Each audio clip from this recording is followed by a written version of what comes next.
Good evening and welcome to the 2014 Scotch Plains Candidates Forum, sponsored by the Scotch Plains-Fanwood Times newspaper. I'm Fred Rossi with the Times. Thank you to the Scotch Plains Television for recording tonight's program, and thank you to the 6 candidates for taking part tonight. 3 seats on the Township Council are up for grabs in next month's election, and the 6 candidates vying for those seats are, for the Democrats, Louisa Bianco, Rose Cecchio, and John Del Sordi, and for the Republicans, Michael Marcus, William Vastine, and Llewellyn Jones. We will have 3 different rounds of questions tonight, with the first round giving all 6 candidates the opportunity to weigh in on each of the questions. The second round will involve each candidate answering a specific question directed to them, and the third round will be a single question directed to all 6 candidates. Closing statements will then follow. We have a licensed timekeeper, Catherine Watson, who will do her best to keep you guys informed of how much time you have left. She'll hold up a yellow card when 30 seconds are left, and then a red card when time is up, so please be sure to keep her in your sights. So if everyone is ready to go, we will begin with the first question. In this round, the first person to answer the question will have 1 minute to respond, and then we'll let each of the 5 others have 30 seconds to add their thoughts on the issue. So the first question goes to Mr. Del Sordi, and he has 1 minute to reply. During the council's deliberations on the township budget this past spring, Mayor Glover favored using another $100,000 of township surplus, which at the time amounted to about $3.5 million, to reduce the property tax increase from 0.9 of a point to 0. He was outvoted on this proposal. Would you have favored his idea? First, I'd like to say thank you, Fred, and I'd like to thank Scotch Plains-Fanwood Times for sponsoring this tonight. And it's an honor and privilege to be in front of all you people tonight. To your question, yes, I would have supported. If I was on the council, I would have supported Mayor Glover and Councilwoman Gianella regarding the 0% tax increase. You can't get any lower than 0. To me, where I come from, that's a great number, 0. Okay. Yeah. Now, we're going to go down the line, 30 seconds for each of the other candidates. Mr. Marcus goes first. Thank you, Fred. The answer to your question is no. I did not support it, and I would not support it. By way of a little history, I've been on the town council for 4 years. The first year, we used $2.371 million in surplus. Second year, 2.240. Third year, 2.250. This year, we used $2.727 million in surplus to offset the taxes on behalf of our residents. That was nearly $500,000 more than we used the year before. Okay. This year's budget was... Time's up. Time is up? We'll have to move, yes, 30 seconds. Next is Mrs. Cecchio. Thank you. Yes, I would have supported it. I believe that this 0% tax increase, I think we had enough surplus, so I definitely would have voted. Okay, next up is Mr. Vastine, 30 seconds. Thank you, Fred. No, I would not have supported it. I did not support it. And the reason why I did not support it is that our town CFO, our township manager, and the town's auditor all suggested that it wasn't a good idea. I don't do municipal finance for a living. Most of the time we rely upon our professionals to give us that type of advice. So trying to go against the township professionals that are providing us with advice, in my opinion, is counterproductive to a healthy fiscal condition for the township. Okay. Mrs. Bianco, 30 seconds. Yes, I would have supported it. When people are on fixed incomes and families are struggling and we have an opportunity to not raise their taxes, then we should do it. And as far as, we should also look for grant opportunities to help offset our tax burden. And that didn't happen. So we as the council representatives have a responsibility to our town. And that is to make sure that we're working hard for them each and every day to make sure that we keep their tax as low as possible. Okay, and Mr. Jones, you get the last 30 seconds. Good evening, and thank you, Fred and the Scotch Plains-Fanwood Times for putting this event together. Real quick on the topic of surplus, so this is an important one for the voters to understand. I think the best way for people to think about it, it's a lot like a rainy day fund. If you're personal financial advisor would probably advise you and say, you know what, you want to keep cash on hand, say 6 months worth of salary in the bank, so in the case of emergency, you'll have something in that event of an emergency. It's the same thing with our municipal finance. You know, we could keep a certain amount of fund balance available in case, God forbid, a catastrophe happens. Same principle applies. And so when we make our budget at the beginning of the year, we try and keep the right amount on hand, so should we be faced with an emergency, we're prepared. Okay. Next round is, we're going to start with Mr. Marcus, and you have 1 minute. Regarding the possible police merger with Fanwood, you have come out against the joint meeting approach to such a merger, saying it would be detrimental to Scotch Plains and the taxpayers. Why? Why? 4 years ago, when I ran for office, that was a hot-button issue. And the talk was about trying to accomplish a police merger. After I was elected to the council, at one point I was placed on the committee that had direct talks with Fanwood about the proposal. I was on that committee for months. I sat in those meetings, and what I saw was no progress whatsoever. The talks were fruitless. There were too many hurdles to clear and too many things to overcome that needed state approval, et cetera, et cetera, et cetera. It's unworkable. It's impractical. It does not benefit the citizens of Scotch Plains to lose oversight of our town's police department and to put the authority into a politically appointed commission that would oversee the police. That's not what we should do. What we should do is a traditional merger approach whereby Fanwood brings their people to us. Okay. Next up is Mrs. Checchio, 30 seconds. With taxes being the #1 issue, we should be looking at all of our departments, see which departments we can consolidate to be the best savings for our residents. Okay. Next up is Mr. Bastine, 30 seconds. Thank you, Fred. So the reason why I oppose the joint meeting style of merger is multiple reasons. Number one, you dissolve both police departments in both towns. You create a separate government agency which is overseen by 3 appointed people. One of those is from Scotch Plains. However, the taxpayers of Scotch Plains would be required for 75% of the cost under the joint meeting structure, but only have 1 of 3 votes in managing the budget. In addition to that, the joint meeting is not statutorily under the 2% cap, and my concern is that it becomes a patronage mill for Union County employees. Okay. Next up is Mrs. Bianco. It's interesting that our opponent said it's unworkable, yet we managed to share our 2 schools with Fanwood. We managed to do that. How did we manage to do that is the question I would ask residents to consider. When we have an opportunity to share services and provide tax relief to our residents, we need to figure out a way how to do it. It's called negotiation. It's called get it done, because it makes sense for Scotch Plains. Next up is Mr. Jones, 30 seconds. Thanks. You know, it's interesting because this topic came up late last year in the campaign. As you all know, I ran for a special election last fall. And, you know, somewhat to my surprise, because I think we all agree, look, we should merge the police departments. There's real savings to be had there. And then this proposal came out late in that campaign to do this joint meeting structure. And look, I opposed it then, and I oppose that format of it now. There's a much better way to do this merger, and it's called a traditional merger. And in that case, the savings are much higher, and all of the police department would still be under the 2% cap in that sense, or in that case, sorry. Okay. And Mr. Del Sordi, you have 30 seconds.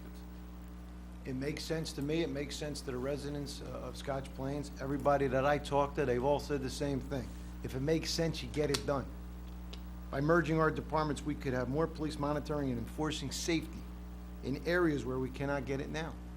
That makes sense. Does it make sense that you're going to save money? Absolutely. At the end of the day, we shouldn't be politicizing something because, oh, it's a political appointee, this, that, and the other thing. What makes sense for the residents of Scotch Plains is to get it done and make it happen. Okay, thank you. On to the next round, and we will start with Mrs. Checchio. We'll have 1 minute. The council twice this year has failed to pass the capital bond ordinance. Council Republicans and the township manager were not supportive of a scale-back bond ordinance that would include items of agreement between the 2 sides. How would you have voted on this? Scotch Plains is approximately $22 million in debt. And I would have cherry-picked for the residents of Scotch Plains to save money for the taxpayers, because Scotch Plains residents deserve it. We should not be adding additional debt unnecessarily, and we need to be more responsible with our spending. Okay, now with 30 seconds, starting with Mr. Vastine.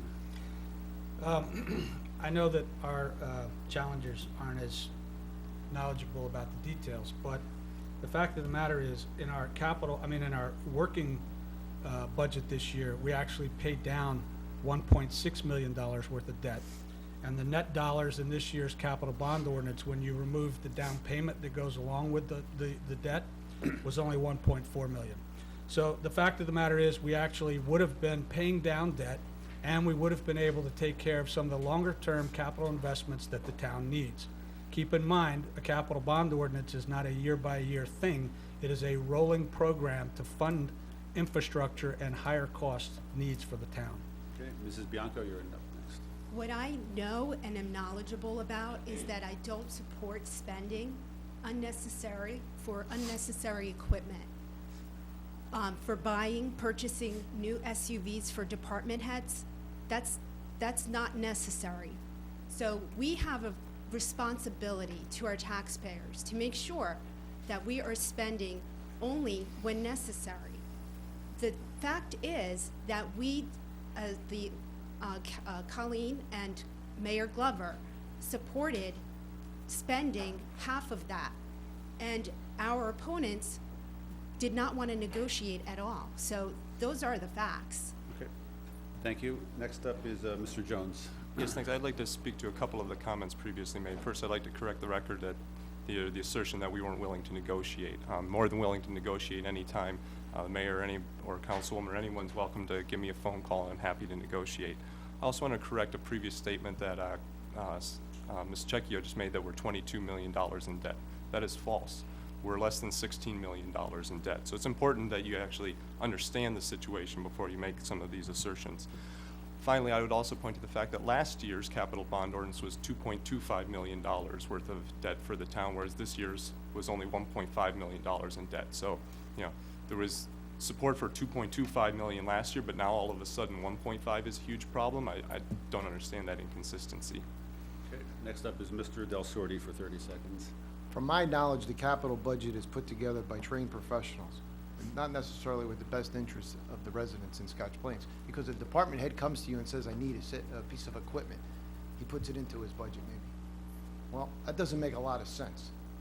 From my knowledge and what I'm exposed to, our opponents say that we're not privy to everything. Well, that comes with transparency also. Maybe if the public had a better feel for it, maybe we would know all the ins and outs.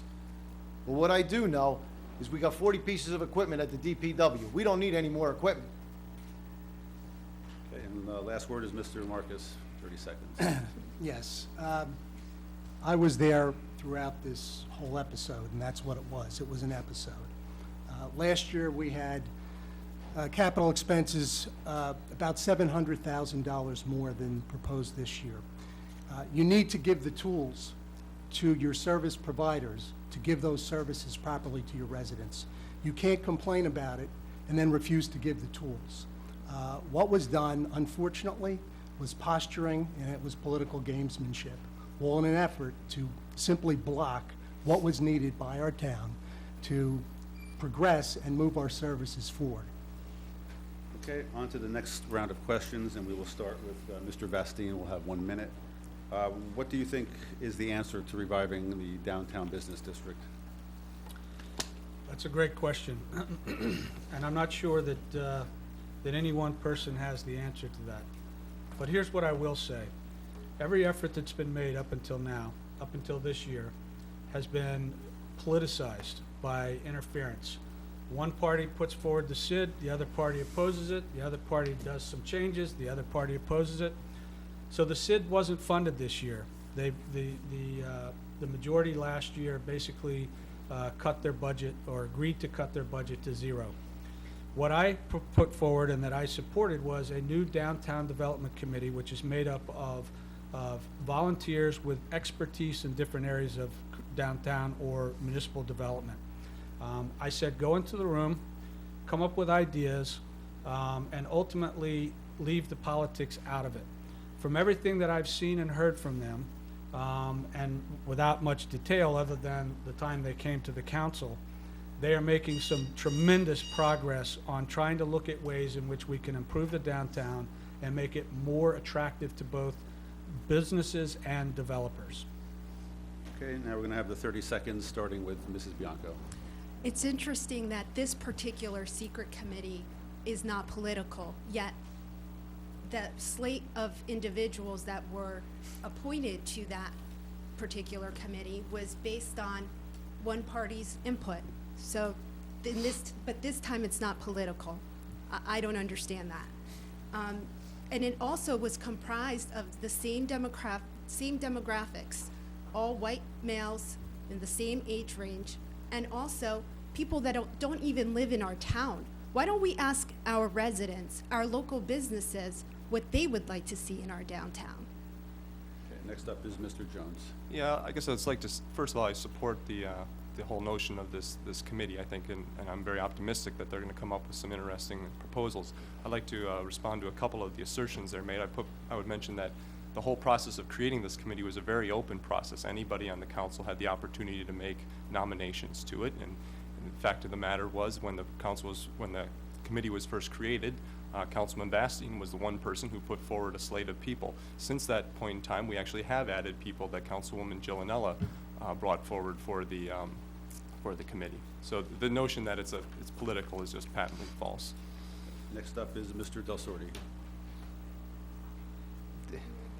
I'm frustrated. I don't know about the residents of this town, because I shouldn't say I don't know. I really do know that the residents of this town are frustrated like I am.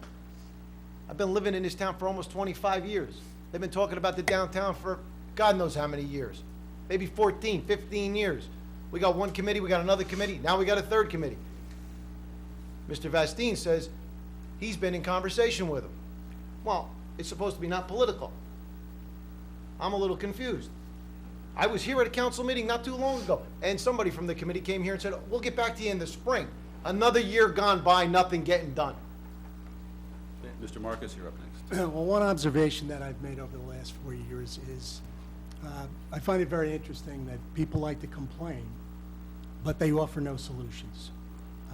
I haven't heard any solutions offered by our opponents or by the mayor or the other Democratic member of the council. This committee is a good start. At this point in time, it is a good way to assess what we can do about our downtown. We have some very good people on that committee. They will be making recommendations to the council, and we hope we can get something accomplished in the future. Okay, and 30 seconds to Mrs. Checchio. Our opponents are advocates for spending your tax dollars outside of town. A lot of talk and no action with this new ad hoc committee, and most of the members aren't residents. How can they be vested in Scotch Plains if they don't live here? We need to partner with our businesses and reach out to our residents and hold a public forum and ask the community what they want.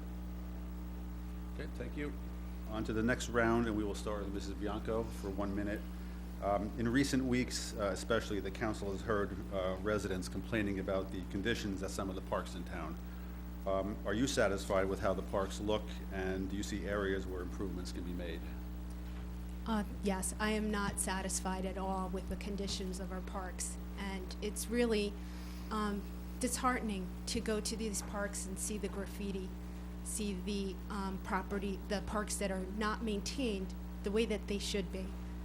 So there is a lot of work that needs to be done, and I'm also in attending these meetings, and there's been talk about Brookside Park and how it's been months and it's still not clean. So I don't understand how all this time can go by without taking care of our parks. It's critical that we do so. I mean, we should go after grant money. There's grant money for open space. you know, there's many things that we can do to help aid the cleanup of our parks from a grant perspective as well. Thank you. Now the 30 seconds, starting with Mr. Jones. Yes, thank you. Look, you always want to do better, right? You know, if we had $1 billion, we'd have the world's most perfect parks. But we have great parks and great facilities as it is, and our recreation department works very hard in that regard. I would add that I specifically want to oppose this notion that's been put forward by our mayor that we dissolve the Recreation Commission. I think our Recreation Commission and the volunteers who support it is one of the most important aspects of creating good recreation opportunities in Scotch Plains.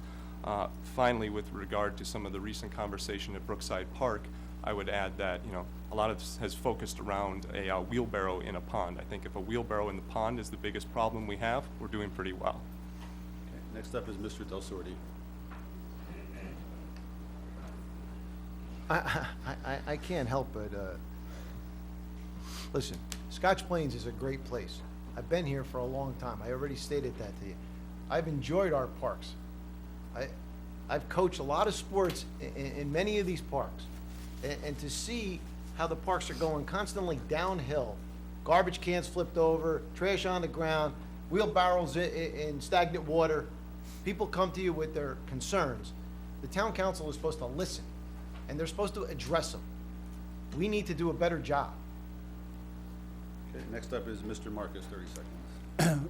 Maintenance of parks is an ongoing issue. That's something we're always striving to do as well as we can. We have a recreation and parks department that does that. And quite frankly, I don't know what parks Mr. Del Sordi's been looking at, but we've got a dozen parks in Scotch Plains. We've made tremendous improvements to those parks over the years. I've toured all of them. And whatever deficiencies exist, when there is a problem brought to our attention, you address that problem. And that's what we need to do. Okay. Mrs. Checchio, you're up next. We have beautiful parks, but they are in need of some maintenance. We have a pavilion at Brookside that we can't use, that I believe was part of last year's bond ordinance. And, you know, we borrowed money for this pavilion and nobody can use it. We have Brookside Trail that is really a treasure, but it's very dangerous when you walk back there because you have large pipes sticking out of the ground and somebody could really get hurt. I mean, it's hazardous. So our parks, they need work. They need to be maintained better.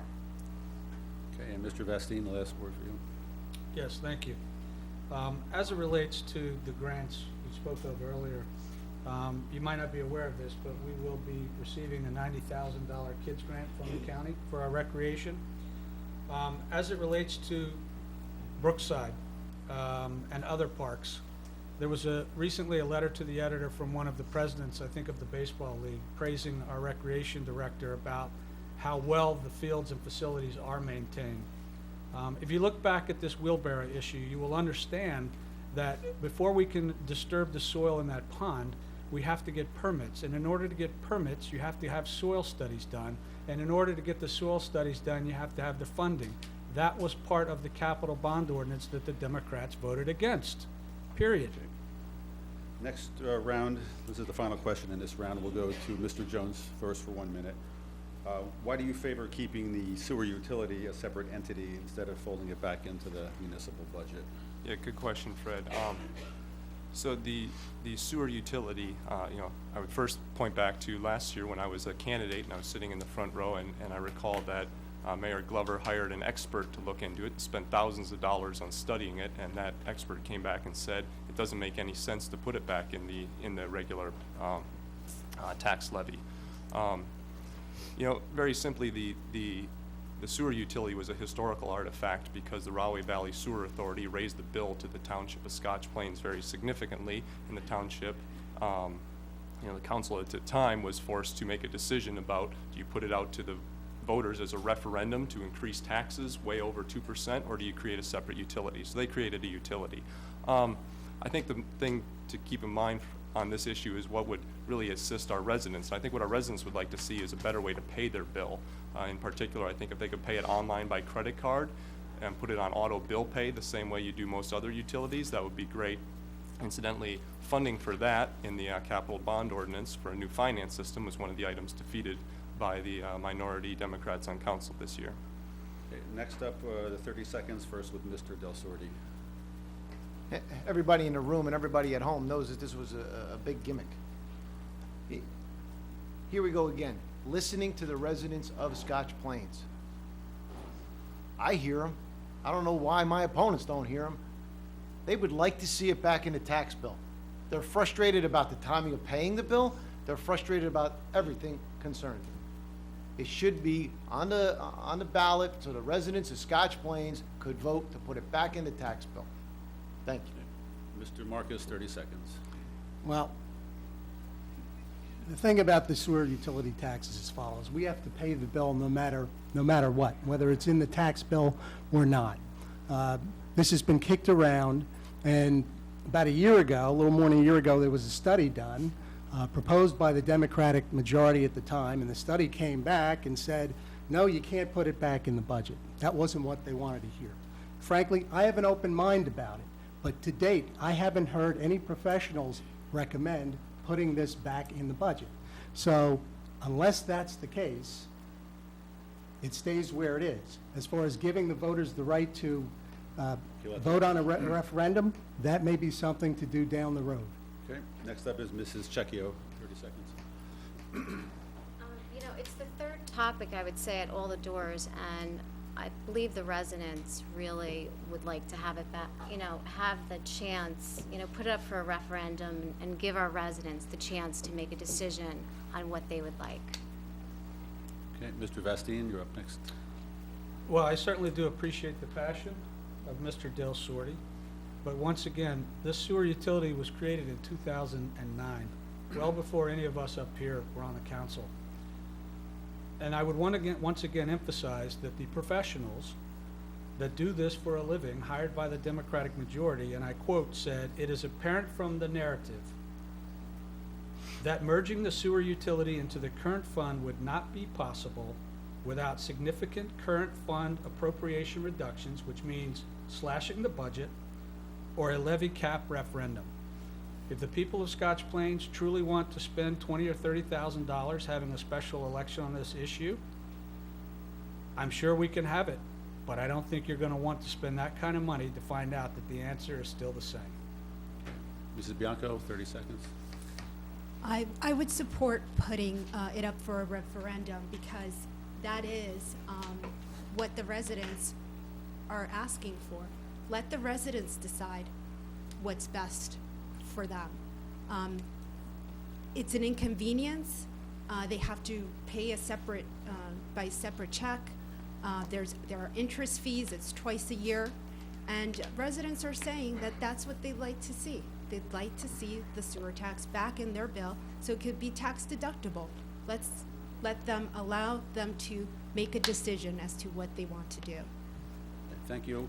We're going to move on to the next round of questions. And in this round, I'm going to ask each of you a single separate question, and you'll each have 90 seconds to respond. My expert.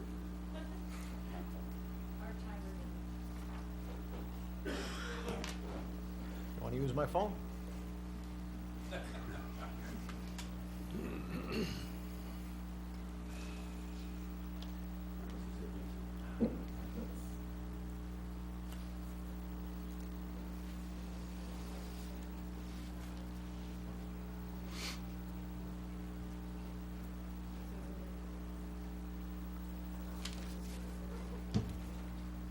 Like the four-parter debate. Have one on.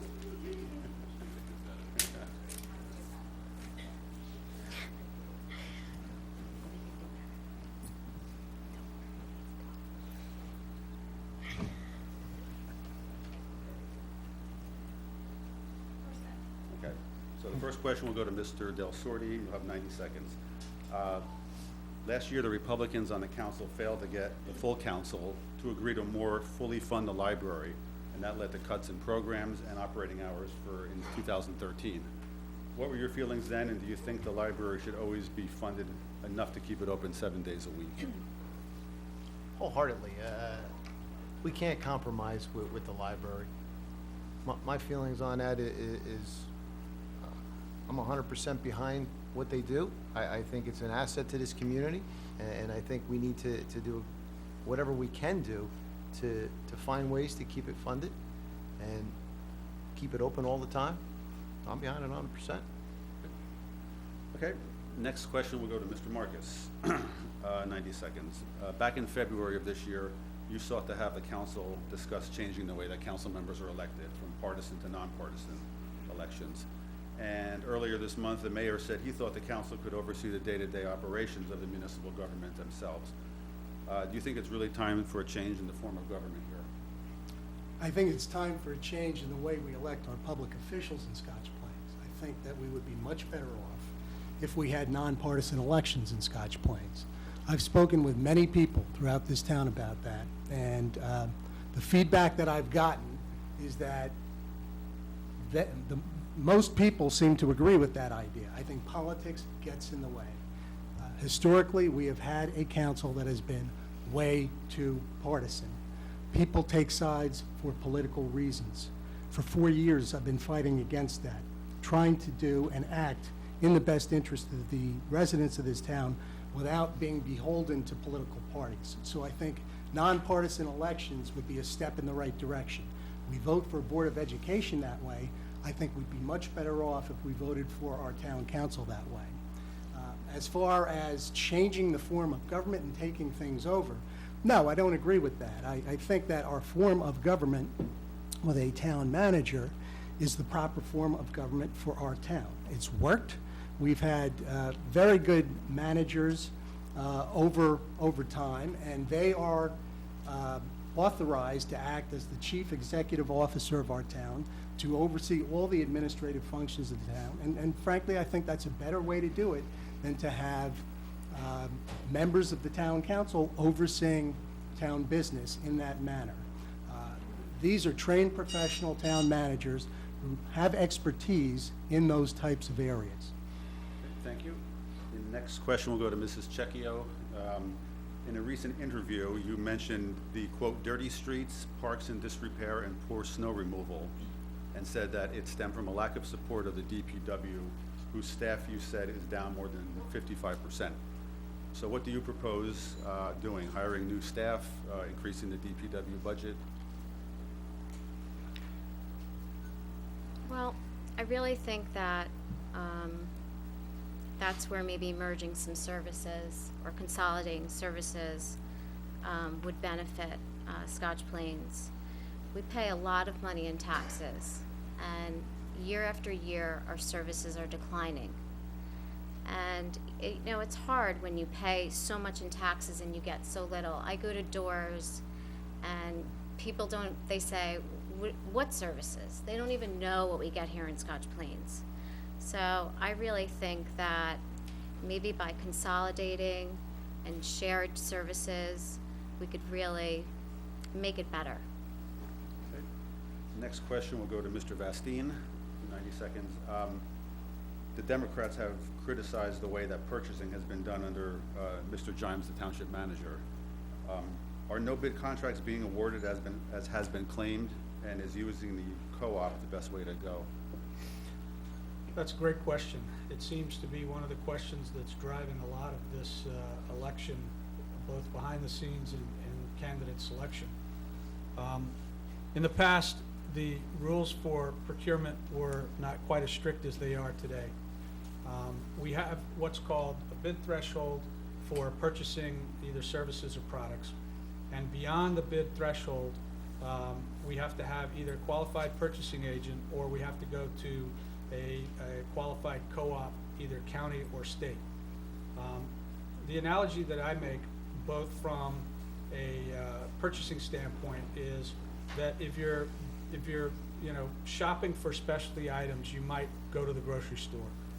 But for your bulk items, you typically would go to Costco. There's greater value in volume and savings, and that's what the co-op represents.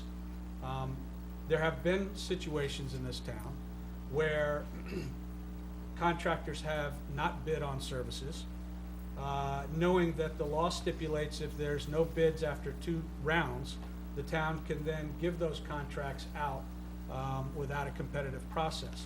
In order to eliminate the perception of that unethical procedure, the manager has decided to change the way he does procurement by going through pre-approved county co-ops and state co-ops to buy most of the goods and services that we receive here in Scotch Plains. Okay, thank you. The next question goes to Mrs. Bianco. You said in a recent interview that property taxes here are too high and that, quote, "we are paying a substantial amount of money but not receiving substantial services." What substantial services would you like to see? Okay, that's a great question, but I'd like to just first address the analogy about going to Costco's and buying bulk items. You still need to know what things cost, because you can go to Costco and it can cost more than your local grocery.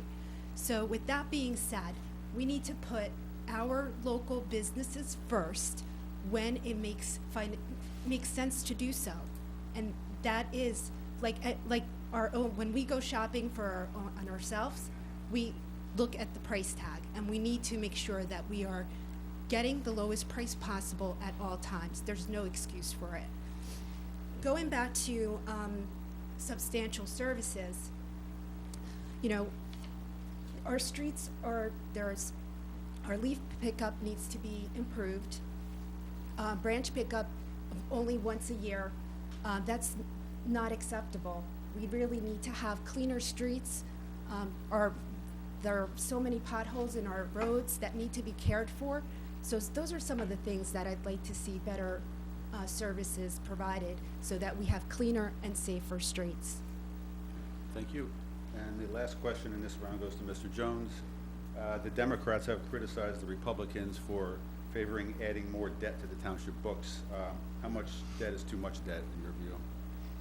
It's a great question, Fred. Look, there's a number of ratios you can look at, and I think one of the key ratios you can look at is called net debt to equalized assessed value. And in Scotch Plains, that ratio comes out to 0.47, and according to a lot of the state metrics, that's considered an exceptional standing. Look, generally speaking, you don't want to have excessive amounts of debt, but funding some things through debt financing makes good sense, particularly where the items are long in longevity. So in the same way you buy a mortgage on your house, if the town is doing building and things like that, it makes sense to fund things through debt. Again, I would go back to this argument that this year somehow the capital bond ordinance was irresponsible. That's simply not the case. The capital bond ordinance that I supported was $1.5 million of new debt. But at the same time, our operating budget paid down $1.6 million of debt. So our budget this year, in a sense, added all these new important items for the town that could have been moving things forward. And particularly you hear about, oh, we want to see better pothole filling or better leaf pickup. Well, there were items in that capital bond ordinance for both of those things specifically. But we could have had all of those things and ended this year with less debt. And, and that's just the fact of the matter. Okay. We're going to move on to the third round of questions, and in here I will ask one question, and each of you will have 90 seconds to respond to it. And we will start with Mr. Del Sordi. Serving on the Township Council is a part-time position. All of you candidates work in the private sector.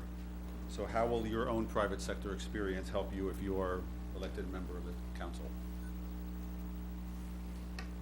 Well, for those of the people that don't know me, I work for the United Brotherhood and Carpenters and Joiners of America. I'm a union leader. I'm a regional director. I'm a business manager. My regional area goes from Maine to the tip of New Jersey. I'm responsible for many, many people. I'm responsible for their day-to-day action. I'm responsible for budgets. I'm responsible for all the operation. It's simple. What I can translate into this town, I can bring my knowledge and my real life work experience to the table and help this community out. Thank you. Okay. Next up is Mr. Marcus, 90 seconds. In the private sector, I'm an attorney. I've been an attorney for over 25 years, not to date myself, but I have experience in preparing, analyzing, reading, understanding, negotiating, and solving problems. Essentially, what I've been doing for the last 25 years is solving problems of clients. I feel that is essentially what we are here to do in many respects on the town council. We deal with issues, we deal with problems that our town faces, and I'm accustomed to working with problems and finding solutions to problems. It's one thing to just identify the problem and complain about it and offer no solutions. I try to find solutions to the problems. And I think that that background and my analytical abilities, my abilities to try to work out differences, to find compromise, to find resolutions to our problems is beneficial to serving on this council. We also, quite honestly, come across many, many different types of legal issues that I think a legal background pays dividends on in order to understand and to have a background in order to be able to make good decisions that will in turn benefit our residents and help our town. So I feel very prepared having that background and being able to utilize my skills and experience in that respect. Okay, next up is Mrs. Checchio. I am the co-owner of Little Genius Academy. I built my businesses 14 years ago. I manage 90 employees. I have 450 kids in my school, and I started out with 5 children. So I'm used to managing employees and building curriculums and building schools. And I believe that with my experience, I would be an asset to this council. Okay, Mr. Vastine up next. Yes, my background includes 13 years of work on Wall Street, both in sales and sales management. I'm currently the finance manager at the Plainfield Area YMCA, which if you're not familiar with the Plainfield Area YMCA, we provide pretty much a lot of the social services that get delivered to the residents of Plainfield through both a homeless shelter, aftercare facilities, as well as providing oversight for about 30 foster care families in the community. So my background is both in management and in the oversight of project management. We're currently working on a project at the Plainfield Y where we're going to convert 2/3 of the building into an age-out facility for foster kids who are aging out of the foster care system when they turn 18. I would like to ask Mr. Del Sordi, though. I mean, he speaks of his credentials and his record in the private sector as an employee running this union, but I've recently come across a document that basically says you were cited by the Department of Labor for both financial record-keeping flaws and document retention flaws. I think they cited you for at least 7 things that were inappropriately accounted for. And so I just wonder if we're using that personal, professional experience and that will translate over into being on the council in Scotch Plains. Okay, next up, Mrs. Bianco. Yeah, I thought you weren't allowed to ask questions. There's no questions. There's no He answers. made a statement. Mrs. No, Bianco. it was posed as a question. And this is why we're running, because this kind of behavior is not acceptable.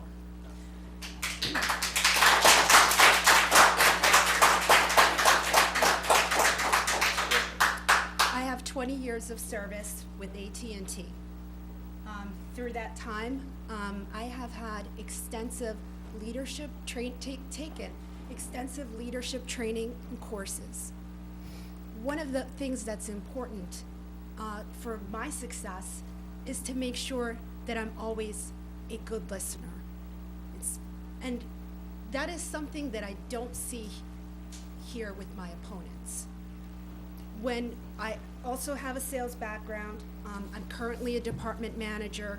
I've conducted training, I've devised training, I've created software programs to support pricing and contract team that I support. And one of the key things that's through this experience, I've been able to learn how to manage people, listen to people, and get things done. And really the key skills are listening and solving and looking for solutions to problems. I have experience in making difficult decisions and balancing budgets without sacrificing quality service. I'm a proven leader with outstanding business acumen, known as a skilled negotiator and team player that gets the job done. When in my line of work, it's not acceptable to not accomplish the task. When we have a task, it needs to be done, and we work together with the team to get it done. I negotiate multi-million-dollar contracts for my organization, and again, the key thing is being respectful at all times and listening to everyone's input. Thank you.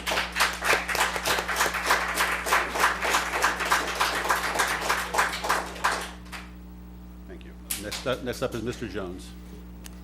Good evening. My background is I have a master's degree in finance from Carnegie Mellon University. I started my career with Goldman Sachs. I worked there for 5 years as a vice president. For the past 8 years, myself and some business partners kind of trying to follow the American dream. We started our own business, and we've been at it for 8 years, and we're steadily growing. I work in capital markets.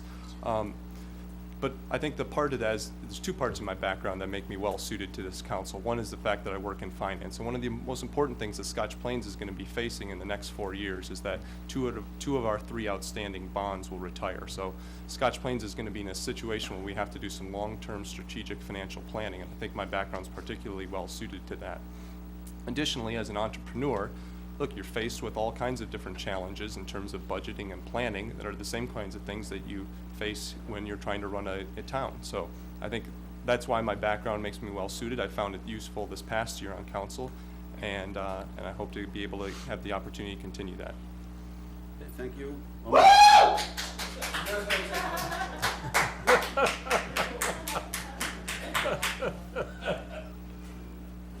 right. Almost done, gang. On to the closing statements. Each candidate will have 3 minutes to deliver a closing statement, and we will begin with Mr. Del Sordi. You good, Fred? Okay. I would like to thank Scotch Plains Times and Fred Rossi for hosting tonight's event. I would also like to thank all the residents that are here and those watching at home. I would like to give a special thanks to my opponents for being so nice tonight. Please. I have to give special thanks to my wife and to my family for all their love and support. They understand how passionate I am about making Scotch Plains a great place to live. My wife and I settled here 25 years ago. I have 3 children that were born and raised in Scotch Plains, one who recently graduated college and 2 others that attend Scotch Plains High School. I have been involved in coaching various youth sports in this town.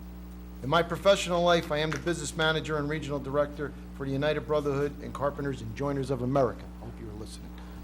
On November 4th, the voters of Scotch Plains have an opportunity to make a change. I ask you, are we better off today than we were 4 years ago? Have any of our services improved? My opponents have given us empty promises.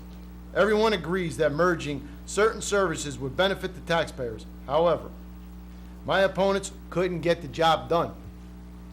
There hasn't been enough effective initiative to move the downtown forward, just wasting more time, more committees that are not supplying answers to the residents.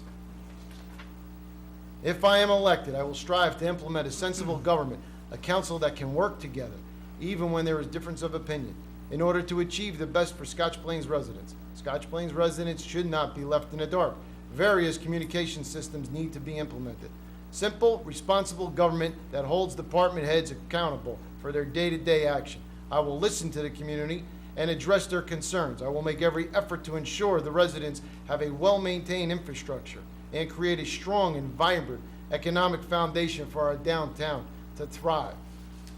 Ultimately, as a council, we need to be creative and to explore all options in keeping our services high and our costs low. I understand sound business decisions. I have real-world experience in balancing budgets and building organizational strengths while implementing efficient and streamlined cost-cutting ideas. My opponents have had the opportunity to show us. And what have they accomplished? And unfortunately, in 4 years, they have not been able to show us anything of any substance. I am proud to be a Scotch Plains citizen. I am excited about the prospect of making a difference. If I have the privilege of being your councilman, I promise that I will work hard and put the time and energy into Scotch Plains. I will listen to your voices, and I always fight for what is right. Scotch Plains deserves nothing less but the very best effort I can give. On November 4th, I ask for you to vote. Line A for my running mates and I. Thank you, and God bless. Next up.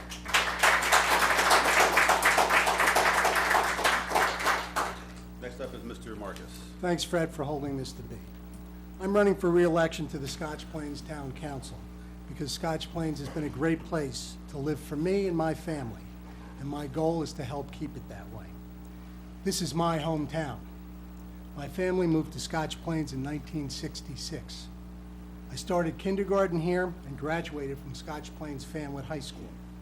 I came home to raise my own family here, and I am proud to say my kids are graduates of Scotch Plains-Fanwood High School too. I believe my upbringing in Scotch Plains, combined with my knowledge and experience as an attorney, has helped me to serve the residents of this community for the past 4 years on the town council. During my service on the council, I have made every effort to provide an independent voice for our residents in the decisions I have made. I believe Scotch Plains residents want and need their representatives to make decisions that are based on good judgment, fair-mindedness, and to do what is in the residents' best interest.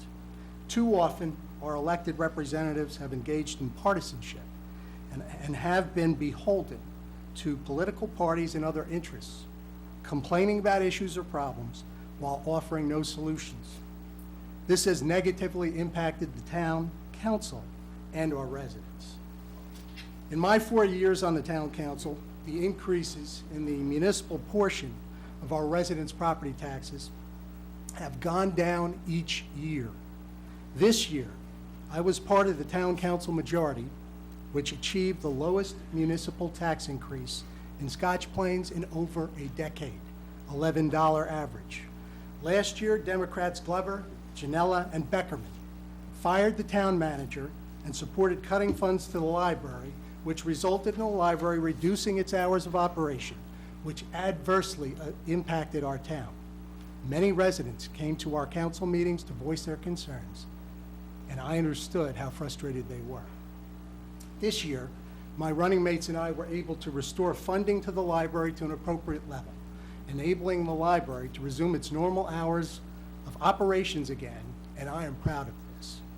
While the town council does not control school taxes or county taxes, I have worked hard to keep the municipal portion of property taxes low. I take this job very seriously. I prepare thoroughly for the decisions that need to be made, and I have never missed a single council meeting in my 4 years in office. I don't play political games or do anyone else's bidding. I make my own decisions and do what I believe is in the best interest of our residents. I greatly appreciate the support that I have received from many different people in this town while serving on the town council. In this election, I ask for your vote to continue to do my best to represent each of you and continue to provide the independent thinking and decision-making I have been doing so that Scotch Plains can remain a great place to live. Thank you.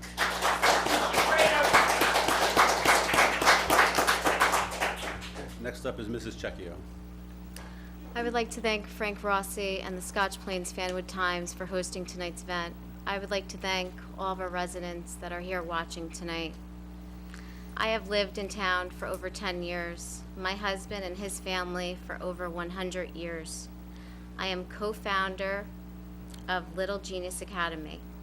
With an enrollment of over 450 children, our emphasis and business model is to meet the educational, social, and developmental needs of all our enrollment, providing parents with a range of services to meet their child's and family's needs.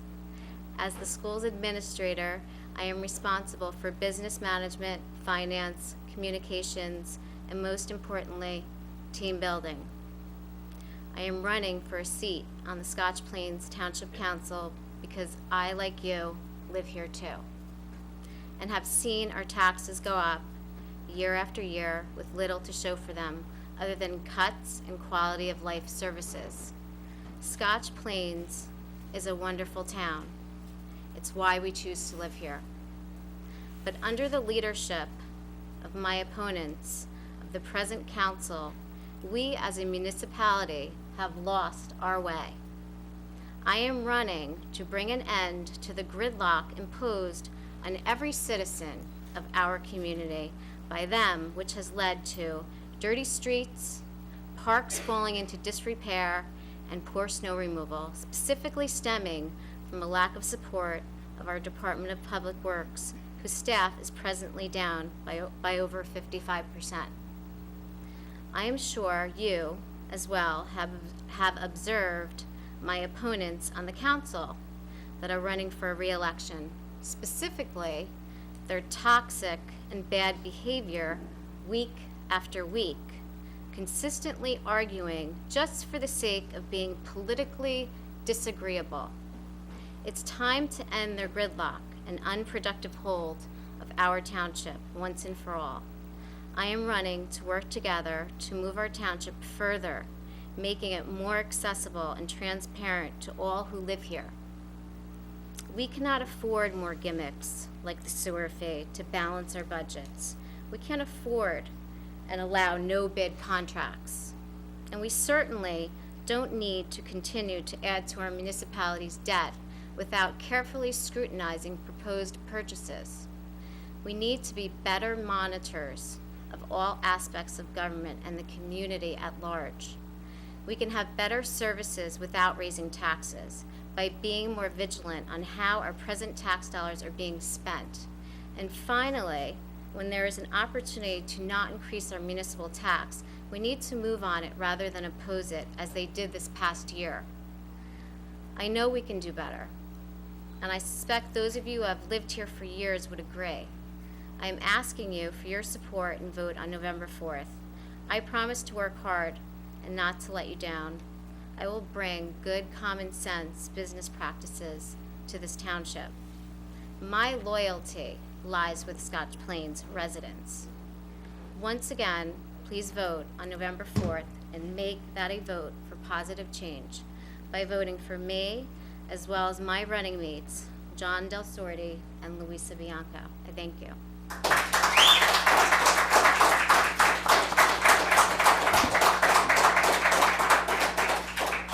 Next up is Mr. Vestine.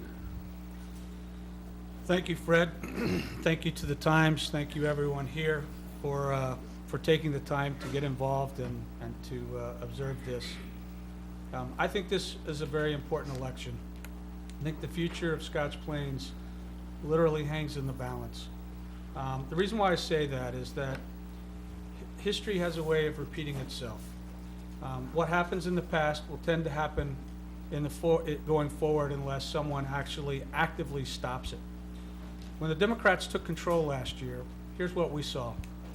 We saw every service provider to the town fired, which just legal alone cost us an extra $50,000 more than it did the previous year. We saw a township manager that had been here for 6 months fired, and we ended up having to pay a $20,000 severance package to him. We looked at the library, and the library budget was cut to the point where they couldn't stay open 7 days a week, and they had to eliminate service hours on Sunday and Monday morning. Beyond that, in all candor, I can't point to a single thing of accomplishment last year. I really can't. This year, in contrast, we restored the library budget. We had the lowest tax increase in over a decade, which, by the way, was the second lowest in all of Union County. We started work at the Terry Lou Zoo property. We started work at Brookside. Unfortunately, without the capital bond ordinance, it was somewhat delayed and stalled out. We have made efforts to improve services like leaf pickup, snow removal, and pothole repairs. All of those pieces of equipment were in the bond ordinance. Contrary to our challengers, Adding more people to the bottom line cost of the town is not improving services, it's increasing cost. If we can get a piece of equipment that can replace a human being, that piece of equipment doesn't require health benefits and it doesn't require a pension plan. So at the end of the day, we're looking for ways to save money, not increase cost by adding employees to the town. I think the other thing that's important is that our township manager, from the very beginning, has had one goal in mind, and that is to improve the efficiency of the town, improve our credit rating, so that we can actually move forward. We created the downtown development, and we've created a lot of new programs. The most important issue, however, in this year's election is the police merger. The joint meeting is bad for Scotch Plains. It's great for our friends in Fanwood, but for us to be responsible for paying 75% of the cost and only have 1 of 3 votes with no 2% cap and the legal obligation to pay whatever budget is presented, I fear that that becomes a patronage mill for the County of Union. And despite the fact that the allusion was made to the Board of Ed, we have proportional representation on the Board of Ed, whereby we pay 75%, we have 75% of the seats on the board. Thank you once again, Fred. Okay, thank you.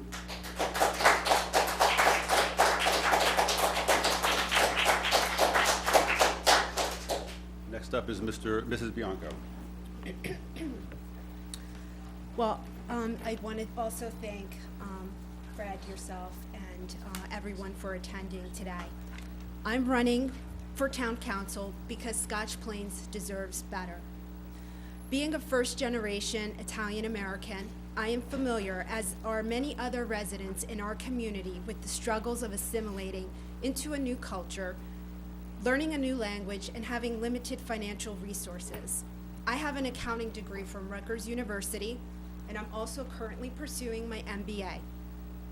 As I explained to you, I have extensive business experience. 20 years ago, my husband and I moved to Scotch Plains because we felt it would be a great town to raise and educate our children in. Over the years, I have volunteered in the schools in St. Bart's where we are parishioners. Over the past months, I have had the opportunity and pleasure to speak to many residents, and it's clear that it's time we restore excellence to our town, because Scotch Plains deserves better. It comes as no surprise that our taxes are too high. We're paying substantial amount of money but not receiving substantial services. And this year, we had an opportunity to have a 0% increase in our taxes, but our opponents were against it. In times where raises are small and people are living on a fixed income, this is simply not acceptable to me. Unlike our opponents, my team and I will go after every single penny of grant money and partner with both Fanwood and Union County to share services without sacrificing the quality of those services to help relieve our tax burden. As you have heard, they did not support a joint meeting. Well, then what did they do to move a police merger forward? Nothing happened. Rather than intimidate our residents who voice their concerns or, as was said tonight, complain, we will conduct open forums to encourage partnerships with our residents and local business owners to improve all aspects of our town. Unlike our opponents, we will not fast-track bid contracts and put Scotch Plains first by supporting our local business providers when it makes financial sense to do so. We will care for our seniors by implementing new programs and applying for grants to replace the senior citizen bus and encourage them to participate as a vital part of this community. We will establish a better communication plan for our town and coordinate our township mailings to save postage charges. We will restore civility to our council meetings so we can focus on the real work that's needed for our town.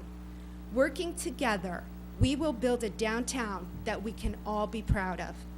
We will finally clean up our parks and restore them so we can enjoy them. Really, when it comes down to it, what matters most is our families. And I pledge to be an advocate for our families. My team and I will work tirelessly to ensure that we once again put our families and Scotch Plains first. Scotch Plains deserves better, and on November 4th, with your support, we will do better.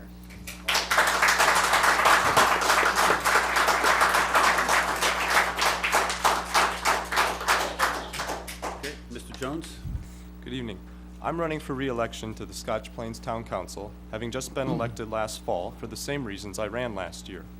I'm primarily motivated by the exceptionally high property taxes we all pay here in New Jersey, and my desire to see that our government delivers services efficiently. To that end, this first year saw some key successes as I, along with Mickey Marcus and Bo Bastine, restored funding to the library, passed a budget with the lowest tax increase in over a decade.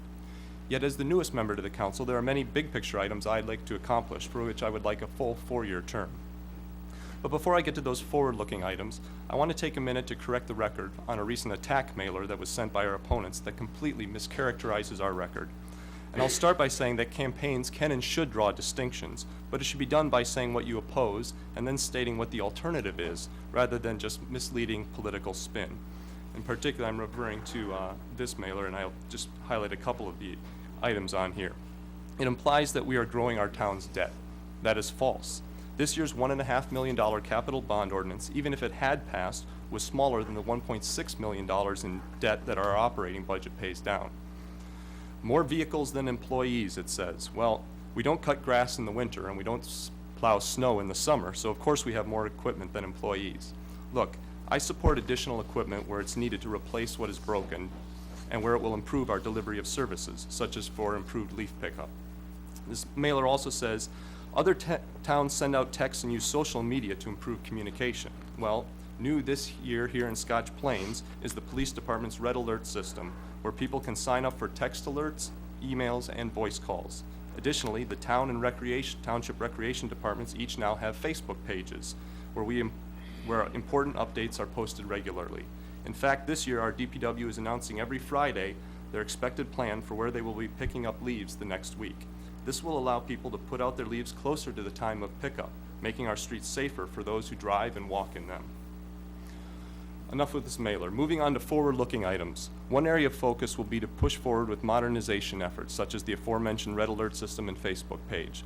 But there are more I support, such as a web and mobile device-based method for people to report potholes or other DPW-related issues, an ability for automatic bill pay for items like property taxes and the sewer bill. Another area I want to focus on is a revitalization of the downtown commercial district. To that end, I support Councilman Bastine's creation of the nonpartisan downtown subcommittee to research and recommend serious policy options. Most importantly, we must find ways to hold the line on property tax increases. One of the best ways to accomplish this is shared services. I continue to be in favor of merging the police departments, but I continue to oppose the joint meeting structure that was proposed last year. The joint meeting is bad policy, and there are better alternatives. Finally, I want voters to know that Scotch Plains will finish off paying 2 of our 3 outstanding bonds in the coming 4-year term. That will free up significant cash flow in the town's budget. It is imperative for the financial health of Scotch Plains that we have a council who will look at the long-term critical priorities for our town and make sure that they are budgeted for correctly. The opportunity for frivolous spending at that point will be large, and it is imperative that we have someone with a financial background on the council who can make sure we budget and plan appropriately. I have a strong financial background, and I want to use my background to help do that. I also have a young family, and I want Scotch Plains to continue to be an attractive and well-run town for many years to come. And with that in mind, I humbly ask for your support, along with your support for Councilman Marcus and Bastine on November 4th. Thank you.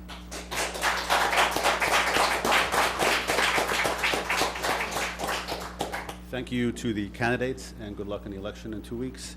A reminder that Election Day is Tuesday, November 4th. Polls are open from 6 a.m. to 8 p.m. Besides the council elections, there are races for the U.S. House, the U.S. Senate, and the county freeholders. Registered voters here should be receiving sample ballots in the mail in the next week or so. If you have any questions about your polling place, you can call the Township Clerk at 322-6700, extension 211. And she reminds me to tell you that absentee ballots are due at the county clerk by October 28th, and ballots by mail are due by November 3rd. Thank you, and good night.